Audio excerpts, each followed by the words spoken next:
আমার সাথে এই জিনিসটা হওয়ার পর থেকে তো আমি আতঙ্কে রয়েছি যে যদি বাড়ি থেকে বেরোনোর পর আমার সাথেও ঠিক একইভাবে অত্যাচার হয়, একইভাবে তারা যদি আমার উপর অত্যাচার করে তাহলে আমি কি করব। এর জন্য কিন্তু পুলিশ প্রশাসনই দায়ী থাকবে, কারণ আমি পুলিশের কাছে বারবার গেছি, জিডি করেছি, কোনো কাজ হয়নি।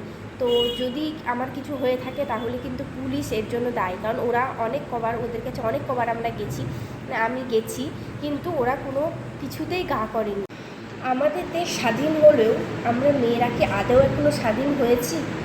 আমার তো মনে হয় না হয়েছি, কারণ আমি নিজেই টের পাচ্ছি যে স্বাধীন হয়েছি কি হয়নি। এইটা হচ্ছে একটা জিডি নাম্বার, 25/7/2024 জিডি এটা করা হয়েছিল, 1453 জিডি নাম্বার। এটা হচ্ছে জিডি নাম্বার। আমি এই জিডিটা করেছিলাম বলাগড় থানায়। আমাকে আশ্বাস দেওয়া হয়েছিল যে ঠিক আছে, আমার প্রবলেমটা ওনারা সলভ করে দেবে। এখনও পর্যন্ত আমি সেই আশাতেই বেঁচে রয়েছি যে ওরা আমাদের প্রবলেমটা সলভ করে দেবে। এই জিডিটা করার পর আমি যে কতবার থানায় গিয়ে ঘুরে এসেছি তার নেই ঠিক। একে বলেছি, ওকে বলেছি, তাকে বলেছি, কোনো কাজ হয়নি, কেউ পাত্তাই দিচ্ছে না। সবাই শুধু একটাই কথা, হ্যাঁ আমি কাজটা করে দেবো। এবার আসি আসল মুদ্রায়, হয়েছেটা কি আমার সাথে। আমার যে ফেসবুক অ্যাকাউন্ট অঞ্জনা হাজরা নামে, ওটাই আমার রিয়েল অ্যাকাউন্ট। আর মৌনি সেন নামে আমার ফটো দিয়ে একটা ফেক অ্যাকাউন্ট খোলা হয়েছে। সেই অ্যাকাউন্ট থেকে আমার ফটো নিয়ে বাজে বাজে ক্যাপশন দিয়ে ফটো পোস্ট করা হচ্ছে, বাজে বাজে স্ট্যাটাস দেওয়া হচ্ছে, অনেকজনকে বাজে বাজে ভিডিও কিংবা বাজে বাজে ফটো পোস্ট করা হচ্ছে। তো এই জন্য আমি থানায় গেছিলাম। থানায় গিয়ে একটা জিডি করে এসেছিলাম। তারা বলেছিল যে প্রোফাইলটা লক করে দেবে, একদম লক করে দেবে, যাতে আর এই প্রোফাইল থেকে কোনো ফটো না ছাড়তে পারে। কিন্তু তারা এটা করতে পারেনি, করেইনি। তাদেরকে বারবার ফোন করা হয়েছে, বারবার থানায় আমাকে ডাকা হয়েছে, আমি বারবার থানাতেও গেছি, তবুও কিচ্ছু হচ্ছে না। ওরা যেন পাত্তাই দিচ্ছে না এই ব্যাপারটাকে। এটা যারা করছে, যে করছে অনবরত করে যাচ্ছে। আর পুলিশ প্রশাসনের এইদিকে কোনো নেই। নিরাপত্তার দিক থেকে আমাদের এদিকে মেয়েরা অনেক পিছিয়ে রয়েছে। পুলিশে যদি এই দিকগুলো না দেখে তাহলে আর কে দেখবে? আমার তো এখন রাস্তায় বেরোতেই ভয় লাগে।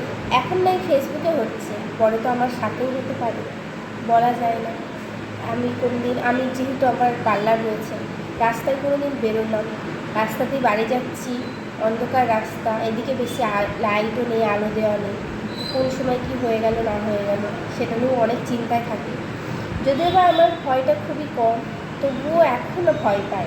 এই জিনিসগুলো হওয়ার যে শুনছি, আরজি কয়টা ঘটনা, বর্ধমানের ঘটনা, আরও অনেক ঘটনা যেগুলো শুনছি, সেইগুলো থেকে আমার একদম এখন ভয় ধরে গেছে যে কোনো সময় যদি আমার সাথে এরকম হয় তখন কি পুলিশ প্রশাসন তখন কি কিছু করবে আদৌ, নাকি সবাই এইভাবেই আন্দোলনও করবে, তারপরে 2-4 দিন পর সব কিছু আবার সব মিটে যাবে, সবাই ভুলে যাবে।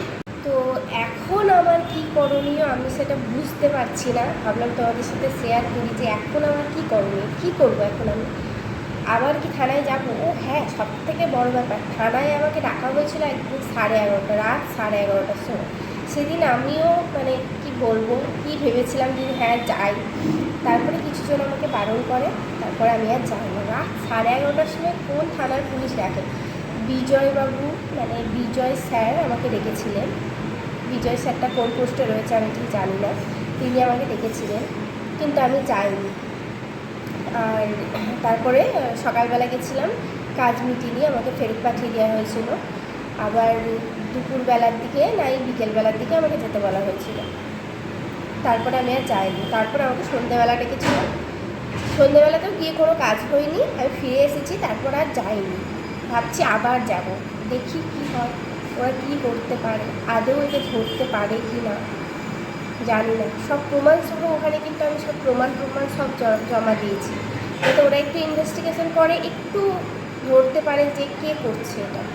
এইটুকুও যদি পুলিশ করতে না পারে তাহলে মেয়েদের নিরাপত্তায় কী থাকবে? কিছুই তো থাকবে।